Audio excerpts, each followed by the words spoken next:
Hey, what up everybody? This is Steve Breach coming to you another beautiful day here in sunny California. I don't think that there's any chance in the world that we're going to have a bad WrestleMania experience. Oh, I haven't put the keys in yet. I was going to put the windows down for you so maybe you can get a little bit of that breeze wherever you guys are at. But the sun is out. It feels really nice. I can't wait to count down. Today's my last day.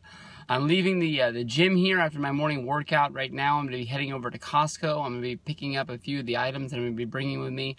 Most importantly, a case of water, a case of Gatorade, and a case of Monsters to have ready to be going 24 hours a day for the WrestleMania trip. I can't wait, dude. It's already here. A little bit of a shocker in my mind was Fujinami being named as the last name added to the WWE Hall of Fame. I guess I'm taking for granted that Kevin Nash is going in, seeing how they've already released the Kevin Nash Diesel Power WrestleMania shirt for WrestleMania weekend. He's already been put into the magazine talking about what it means for him to go into the WWE Hall of Fame, even though I'm guessing that on Monday Night Raw, the go-home show, Kevin Nash will be the guy named to be going in. But today it was announced that on the SmackDown taping that's going to air tonight, Fujinami is going to be named going into the Hall of Fame. Honestly, I don't know a lot about Fujinami. I know that he was a great New Japan wrestling star. Most importantly to me was back in 1991, WCW was pairing up with New Japan, and they had a series of matches. Ric Flair going up against Fujinami. In the first match is where Flair, that was the one that was in Tokyo, where they went over there. I believe it was in the Tokyo Dome. It was a big show for WCW, probably the biggest stage that they'd been on at that point.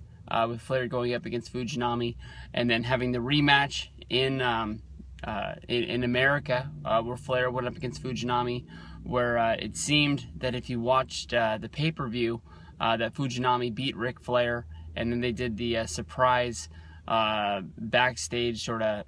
I don't know if they were double-crossing New Japan by doing this, or if this was the way that they worked it out. You know, WCW ended up running and working with New Japan for a good couple of years. They actually ran another super show in 1992 the next year, so I don't think that they stuck the knife in their back. But backstage, it was basically Ric Flair was politicking, and he got his way that Fujinami threw him over the top rope, which was a disqualification in WCW. Someone reversed the match, and Flair was granted the WCW championship again, where you know, for the people that were watching in Tokyo over in Japan, they just went on as Fujinami won the match. They never got to see that part. Normally, when I think about the WB, normally when I think about, you know, the WWE Hall of Fame, a lot of times when guys go in, like last year with Carlos Colon, he wasn't the biggest name in wrestling, but he does own the tape library to Puerto Rico. It was reported that you know, WWE would be acquiring the tapes in Puerto Rico. They would be putting them into their vault for future WWE Network projects that they need them for. Lots of things down there. There's great stories about Ric Flair and Roddy Piper going and working in Puerto Rico in the early parts of their career. Go through and read those stories. Ric Flair writes about it in his book. He talks about Ric Flair going down there and always being sure that he got paid in cash. But Piper, who went down there with him, Piper always got paid in cocaine. Throwing your buddy under the bus, but it makes for a good story, I guess. To me, honestly, you got to think that there's always got to be some reason that Fujinami is going into the Hall of Fame. You can remember when was it Chono went into the Hall of Fame at WrestleMania 26. They brought over a lot of foreign press in order to do that. So WWE, you know, is getting big into Japan. Here you can remember the tour where they went over there, they signed Kenta, and they were bringing him in for NXT. That got a lot of press over there as well. So WWE would be building for the next time they go back to Japan, and you know, just becoming a bigger show there. Of course, you know, with New Japan, the WWE Network going in there, it is what it is. But you know, every time they go there, especially with Hulk Hogan, they do a big number. Maybe that's a good thing for. I don't know if the NXT people are going to be in the Andre the Giant Memorial Battle Royal.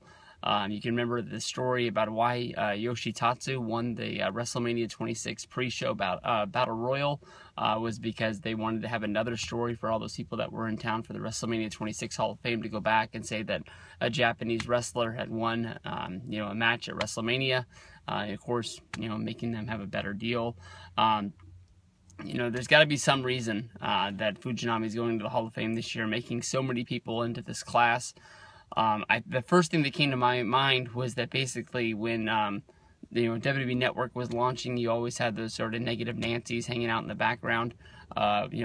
People saying that. I thought they said that all the WCW pay-per-views are going to be put up, but this WCW New Japan show isn't up there, and that was a pay-per-view. But it turns out that WCW doesn't own the rights to that show, which means they weren't transferred to WWE.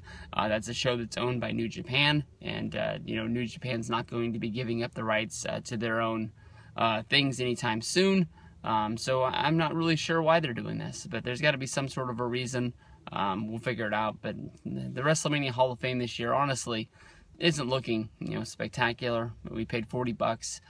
We almost bought $100 seats. I'm honestly really glad that we got the cheaper seats. But we'll see what happens. And Fujinami going to the Hall of Fame. Peace out.